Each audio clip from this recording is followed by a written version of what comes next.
السلام علیکم ورحمۃ اللہ وبرکاتہ۔ الحمدللہ رب العالمین والصلاة والسلام علی رسولہ الکریم، اما بعد۔ اعوذ باللہ من الشیطان الرجیم، بسم اللہ الرحمن الرحیم۔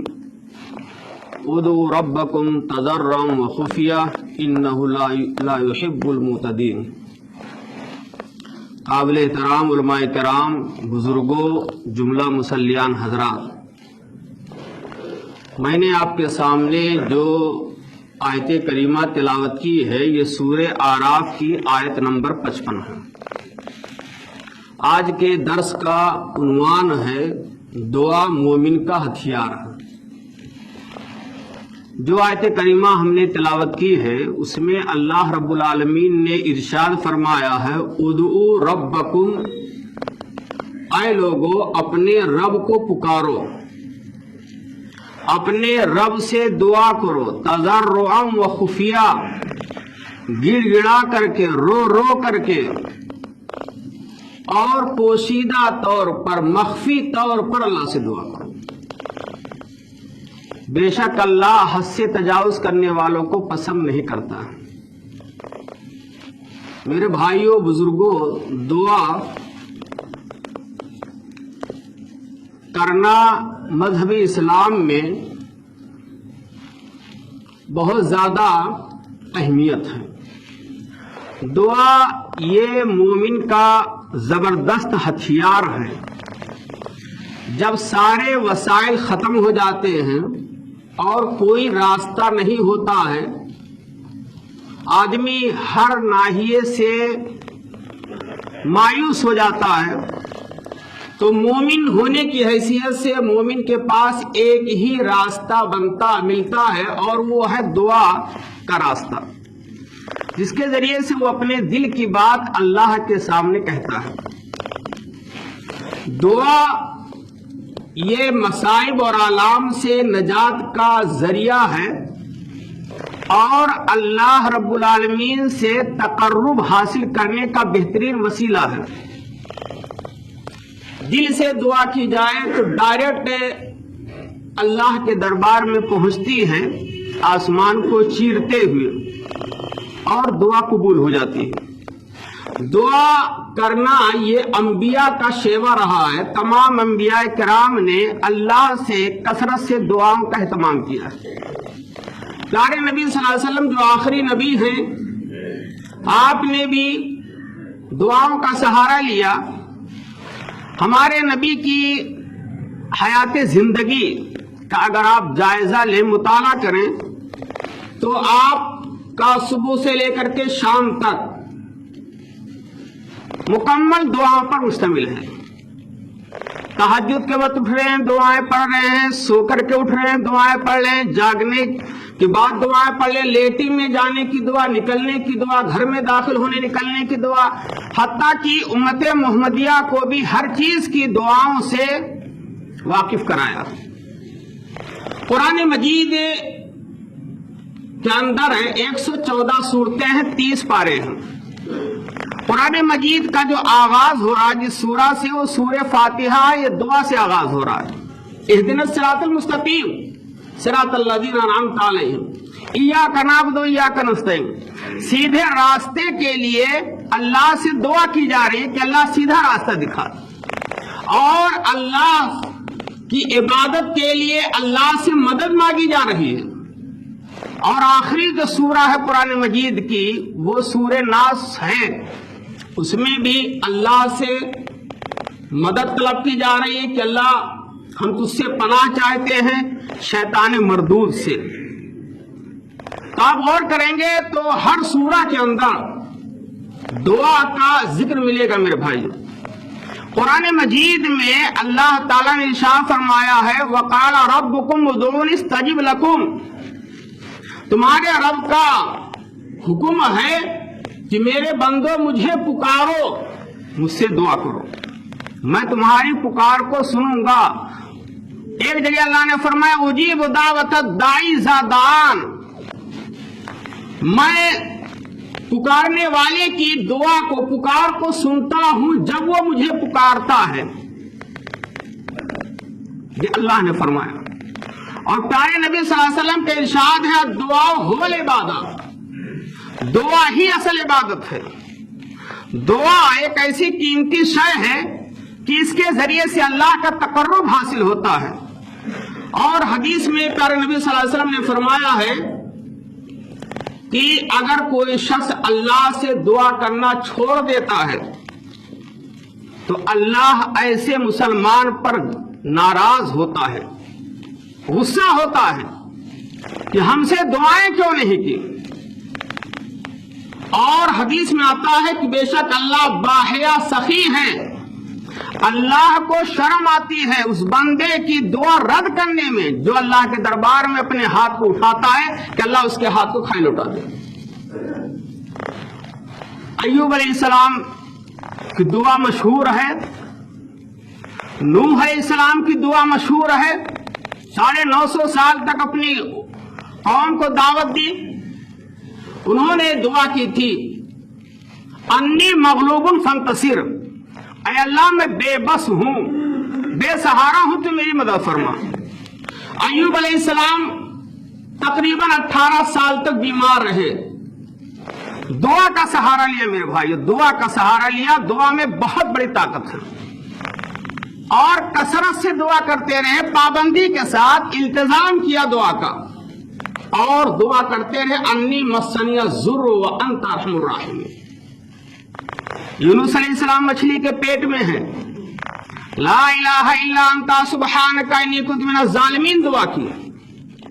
آدم علیہ السلام نے دعائیں کی ربنا ظلمنا۔ الغرض تمام انبیاء نے ڈائریکٹ اللہ تعالیٰ سے دعائیں کی اور مسلسل کی۔ ہمارا حال کیا ہے؟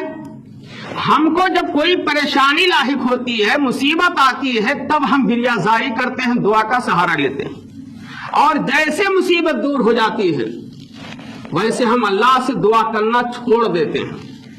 یہ ہماری بہت بڑی غلطی ہے۔ دوسری غلطی یہ ہے کہ ہم زیادہ تر دعا دنیا ہی کے لیے کرتے ہیں کہ اللہ مال دے دے، دولت دے دے، ہماری اولاد کو مالا مال کر دے، یہ کر دے، وہ کر دے۔ اگر ہماری دعاؤں کا موازنہ کیا جائے تو دنیا کے تعلق سے ہماری دعائیں زیادہ ہوتی ہیں، اور دین کے تعلق سے آخرت کو سنوارنے کے لیے، صراط مستقیم پر گامزن رہنے کے لیے ہماری دعائیں کم ہوتی ہیں۔ ابراہیم علیہ السلام نے اللہ رب العالمین سے دعا کی تھی رب اجعلنی مقیم الصلاۃ ومن ذریتی ربنا وتقبل دعا، اے اللہ مجھ کو، میری اولاد کو نماز کا پابند بنا۔ کتنی بہترین دعا ہے۔ باپ کی حیثیت سے آدمی دعا کر رہا کہ اللہ مجھ کو، میری اولاد کو نماز کا پابند بنا، میری دعا سن لے۔ لقمان اگرچہ نبی نہیں تھے لیکن انہوں نے اپنے بیٹے کو نصیحت کی تھی یا بنی لا تشرک باللہ ان الشرک لظلم عظیم۔ آج ضرورت اس بات کی ہے کہ ہم دعاؤں کا سہارا لیں۔ سوال یہ پیدا ہوتا ہے کہ دعا کے آداب کیا ہیں؟ دعا کے آداب و شرائط یہ ہیں کہ آپ باوضو ہو جائیں، باوضو ہو کر کے دعا کریں، قبلہ رو ہو جائیں، قبلہ رو ہو کر کے دعا کریں، سب سے پہلے اپنے دونوں ہاتھوں کو اٹھائیں اللہ کے دربار میں، اور اللہ کی سب سے پہلے حمد و ثنا بیان کریں، اللہ کی تعریف۔ مثلا سورہ فاتحہ پڑھیں، سورہ اخلاص پڑھیں، یا سورہ حشر کی آخری کی دو آیتیں ہیں واللہ الذی لا الہ الا هو الحی القیوم، اور بے شمار اس طرح کی آیتیں ہیں جس میں اللہ تعالیٰ کے صفات کا تذکرہ ہو، اسما کا تذکرہ ہو، اللہ کی تعریف، اس کے بعد نبی پہ درود۔ بغیر نبی پہ درود بھیجے آپ کی دعا قبول نہیں ہو سکتی ہے، اور اللہ کی تعریف، حمد و ثنا، نبی پہ درود بھیجنے کے بعد آپ اپنے گناہوں کا اقرار کریں، ربنا ظلمنا انفسنا، یا اللہم انی ظلمت نفسی۔ اس کے بعد طریقہ یہ ہے کہ آپ ان کلمات کو استعمال کریں جن کلمات کے ذریعے سے دعائیں قبول کی جاتی ہیں۔ اللہ کے رسول صلی اللہ علیہ وسلم نے ارشاد فرمایا यूनुस अलैहिस्सलाम ने मछली के पेट में जो दुआ की थी, ला इलाहा इल्ला अंता सुब्हानका इन्नी कुन्तु मिनज़ ज़ालिमीन, कहा ये दुआ ऐसी दुआ है कि इन कलमात के जरिए से अगर कोई मुसलमान दुआ करेगा तो उसकी दुआ कभी रद्द नहीं होगी। ये कलमात ऐसे हैं, ऐसे कुरान मजीद के अंदर 3 सूरतों के अंदर 3 आयतों में इसमें आजम है। आयतल कुर्सी पढ़िए, अल्लाहु ला इलाहा इल्ला हुवा अल हय्युल क़य्यूम, अल हय्युल क़य्यूम इसमें आजम है। इसमें आजम के जरिए से दुआएं की जाती हैं, दुआएं कबूल होती हैं, रद्द नहीं होती। इसमें आजम का सहारा लीजिए। और सूरह आल इमरान आयत नंबर 2 अलिफ लाम मीम अल्लाहु ला इलाहा इल्ला हुवा अल हय्युल क़य्यूम। और तीसरी सूरह है सूरह ताहा आयत नंबर 111 वनतिल वजूह लिल हय्यिल क़य्यूम। तो अल हय्युल क़य्यूम ये इसमें आजम है, इससे दुआएं कबूल होती हैं। इसीलिए अल्लाह के रसूल ने एक दुआ सिखाई है, कसरत से पढ़िए, दुआओं में इस्तेमाल कीजिए। या हय्यु या क़य्यूम बिरहमतिका अस्तगीस, या हय्यु या क़य्यूम बिरहमतिका अस्तगीस। इसी तरीके से हर दुआ कम से कम 3 बार जरूर मांगिए। दुआ पर इसरार होना चाहिए, दुआ पर इसरार होना चाहिए, बार बार मांगिए, एक मर्तबा में नहीं कि जल्दबाजी में। और दुआ में जल्दबाजी नहीं होनी चाहिए, यकीन के साथ, तजर्रो गिरिया जारी के साथ आप दुआ मांगिए। और दुआ के शराइत में से यह है कि आप हलाल रोजी खाने कमाने का एहतमाम करें ताकि आपकी दुआ रद्द ना हो सके। आप रिश्तेदारी को निभाने की कोशिश कीजिए ताकि कहते ताल्लुक ना होने पाए, वरना आपकी दुआ रद्द हो जाएगी। दुआ कबूल होने की ये आदाब और शराइत है। दुआ किन औकात में कबूल होती है ये भी जानना बहुत जरूरी है। अजान और इकामत के दरमियान की गई दुआ कभी रद्द नहीं होती है। फर्ज नमाजों के बाद, तिलावत कुरान के बाद दुआएं कबूल की जाती हैं मेरे भाइयों। और अफ्तार के वक्त दुआएं कबूल की जाती हैं। रात के आखिरी पहर में दुआ की कबूलियत में कोई शक नहीं। दलील ये है कि हदीस में आता है कि अल्लाह ताला रात के आखिरी पहर में आसमानी दुनिया पर आता है और ऐलान कराता है कोई दुआ करने वाला, मैं उसकी फरियाद कबूल कर लूं। है कोई तौबा करने वाला, इस्तिगफार करने वाला, मग़फ़िरत चाहने वाला, मैं उसको माफ कर दूं। है कोई मांगने वाला, मैं उसकी झोली भर दूं। ये हर रात के आखिरी पहर में अल्लाह ताला ऐलान कराता है। तो रात के आखिरी पहर में जो तहज्जुद का वक्त होता है, इसमें दुआओं का एहतमाम कीजिए। इसमें डायरेक्ट अल्लाह ताला से कनेक्शन होगा, कोई रियाकारी नहीं होगी। काश कि हम इन कीमती औकात का ख्याल करें। ऐसे ही आप दुआओं का एहतमाम कीजिए। सोमवार और जुमेरात के दिन नफली रोजे रख करके रोजेदार की दुआएं कबूल होती है मेरे भाइयों। छोटा दिन हो रहा है या ठंडी का मौसम है, आप आराम से रख सकते हैं सोमवार और जुमेरात का दिन रोजा। अल्लाह के रसूल की सुन्नत है, सहाबे कराम रखते थे। आप अफ्तार से पहले आधा घंटा पहले बैठ जाइए मुसल्ले पर, दुआ कीजिए। इसी तरीके से जुमा के दिन दुआएं कबूल होती है। राजिह कौल के मुताबिक जुमा के दिन असर से लेकर मगरिब का जो वक्त होता है बड़ा कीमती है और ये मशगूलियत का वक्त है मेरे भाइयों। हर आदमी इधर उधर दुकानों में, कारोबार में लगा है। हफ्ते में एक दिन आप एहतमाम कर लो, 1-1.5 घंटा 2 घंटा मुश्किल से मिलेगा। जुमा के दिन असर से लेकर के मगरिब का वक्त, ये जो 2-2.5 घंटे या 1 घंटा 1.5 घंटा जो वक्त मिल रहा है, ये बड़ा कीमती वक्त है। इसमें दुआएं कीजिए। और किन लोगों की दुआएं कबूल होती हैं ये भी जानना जरूरी है। वालिदैन की दुआएं औलाद के हक में कबूल होती हैं।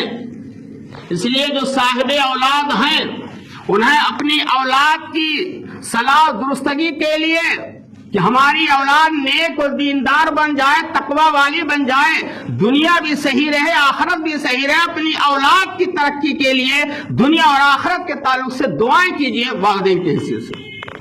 वालिदैन की दुआएं औलाद के हक में कबूल होती हैं।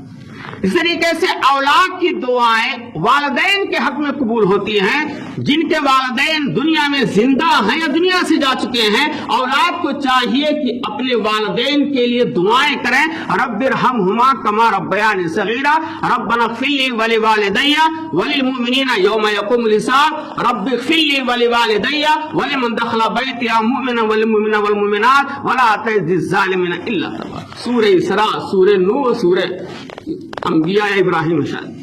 तो ये 3 दुआएं वालिदैन के हक में हैं।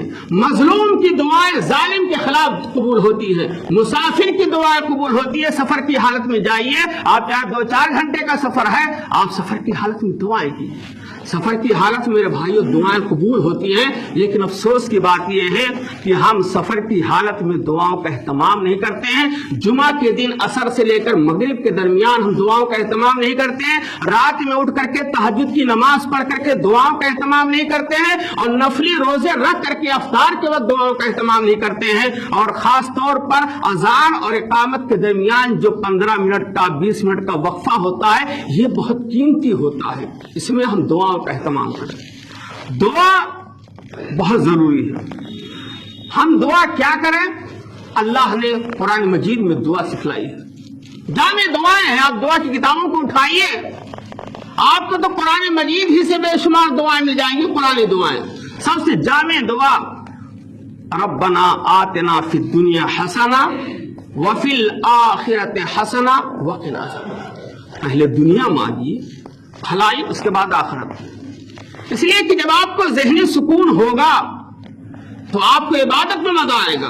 मुआशी एतबार से अगर आप परेशान हाल हैं, सेहत के एतबार से परेशान हैं, इल्म के एतबार से किसी भी नाहिए से परेशान हैं, तो आपकी दुआओं में सुकून नहीं मिलेगा। रब्बना आतिना फिद दुनिया हसना व फिल आखिरति हसना व क़िना अज़ाबन्नार। अपने अहलो अयाल के लिए दुआ मांगिए, अपनी सेहत के लिए दुआ मांगिए, दीनी एतबार से इल्म में इजाफे के लिए दुआ मांगिए, ऐसे मालो दौलत के लिए दुआ मांगिए जो मालो दौलत आपके लिए मुफीद हो, दीन के कामों में सर्फ कर सकें। रिश्तेदारों के लिए दुआ मांगिए, उनकी हिदायत के लिए, उनकी तरक्की के लिए, कौम के लिए, समाज के लिए दुआएं मांगिए। अपने मसाजिद और मदारिस के लिए दुआएं मांगिए। पूरी दुनिया के आलम इस्लाम के मुसलमानों के लिए दुआएं मांगिए। इस्लामी ममालिक के लिए दुआएं मांगिए। जहां लोग परेशान हाल हैं उनके लिए दुआएं मांगिए। जो दुनिया से जा चुके हैं आपके बुजुर्ग हजरात, उनके लिए दुआ मांगिए। अल्लाह उनको गरीक़े रहमत करे, उनकी कब्र को नूर से भर दे। जो बीमार हैं आप उनके लिए दुआ मांगिए। और हदीस में आता है कि बंदा जब दूसरे के लिए दुआ करता है उसकी गैर मौजूदगी में, तो एक फरिश्ता कहता है कि तुम्हारी दुआ तो कबूल ही होगी, ये दुआ तुम्हारे हक में भी कबूल की जाएगी। हमारा हाल क्या है? हम दुआ को अपने लिए खास कर लेते हैं, दूसरों के लिए दुआ नहीं करते हैं। अपने भाइयों के लिए दुआएं कीजिए, तरक्की के लिए मेरे भाइयों, वो दुआ आपके हक में भी कबूल की जाएगी। और याद रखिएगा आखिरी बात, दुआ की कबूलियत के 3 तरीके हैं। आदमी मायूस ना हो, ला तक़नतु मिन रहमतिल्लाह, अल्लाह की रहमत से मायूस नहीं होना चाहिए। दुआ करते रहो, ये नहीं कि 10 दिन 15 दिन दुआ किया, नतीजा हम देखते हैं, रिजल्ट देखते हैं। आपका काम दुआ करना, आपका काम दुआ कराना, रिजल्ट देना आपका काम या किसी मौलवी कामिल का काम नहीं है, अल्लाह ताला का काम है। मुसलसल दुआ करते रहिए और अल्लाह से कहिए कि अल्लाह तूने हुक्म दिया था, मैंने दुआ की, दुआ कराई, रिजल्ट तेरे हवाले, तू जो कुछ कर हम उस पर राजी और बरज़ा। पाबंदी के साथ दुआओं का इस्तेमाल कीजिए। 1 हफ्ता 10 दिन दुआ करके दुआ करना तर्क ना कर दीजिए। हमारा हाल क्या है? हम 10 दिन 5 दिन दुआ करने के बाद फौरन अंग्रेजी दवा की तरह से उसका रिजल्ट देखना चाहते हैं। रिजल्ट देना अल्लाह का काम है। दुआ की कबूलियत के तीन चीजें हैं। दुआ की कबूलियत की अलामतें, पहली यह है कि जिस चीज की आप दुआ मांग रहे हैं वो दुआ फौरन कबूल हो जाए, वो चीज आपको हासिल हो जाए। जब वो चीज हासिल हो गई तो आप और हम ये समझते हैं कि हमारी दुआ कबूल हो गई, एक अलामत तो ये है। दूसरी ये है कि आपकी बरवक्त मतलूबा चीज हासिल ना हो दुआ के जरिए से, लेकिन ये दुआ आपके लिए आखिरत के लिए जखीरा बन जाए, तोशे आखिरत बन जाए और आप पे दर्जात बुलंद हो जाए या आपके गुनाह को अल्लाह मिटा दे। तीसरी अलामत यह है कि दुआ करने की वजह से मुस्तकबिल में आने वाली परेशानियां, मसाइब और आलाम जो होते हैं वो दूर हो जाते हैं। तो किसी भी हाल में दुआ रायगा नहीं होती मेरे भाइयों। शर्त यह है कि दुआ के आदाब, शराइत का लिहाज करके दुआ की जाए। अल्लाह रब्बुल आलमीन से मैं दुआ करता हूं कि अल्लाह ताला हम लोगों को पाबंदी के साथ दुआ करने की तौफीक दे और जिन कलमात के जरिए से दुआएं कबूल की जाती हैं उन कलमात के जरिए से दुआ करने की तौफीक दे। अल्लाह रब्बुल आलमीन इसमें आज़म के जरिए से दुआ करने की तौफीक दे। नेक अमाल का वसीला लेकर के दुआ करने की तौफीक दे। अल्लाह रब्बुल आलमीन जो परेशान हाल उनकी परेशानियों को दूर कर दे। जो मुआशी एतबार से डिस्टर्ब चल रहे हैं, अल्लाह उनके मुआशी मसले को भी आसानी में तब्दील कर दे। और अल्लाह ताला हम सब की दुनिया भी संवार दे, आखिरत भी संवार दे और जमात अहले हदीस को कुरान और सुन्नत पर अमल करने वाला बना दे, शिर्क बिदात से दूर रहने वाला बना दे और तौहीद के अलम को दूर दूर तक फैलाने की, दावत व तबलीग की अल्लाह ताला भरपूर तौफीक दे। अल्लाह ताला जो गुनाह कबीरा सरजद हो चुके हैं दानिस्ता गैर दानिस्ता तौर पर उसको माफ फरमा दे और मुस्तकबिल में हमें नेक आमाल करने की तौफीक अता फरमा। आमीन। वस्सलामु अलैकुम व रहमतुल्लाहि व बरकातहू।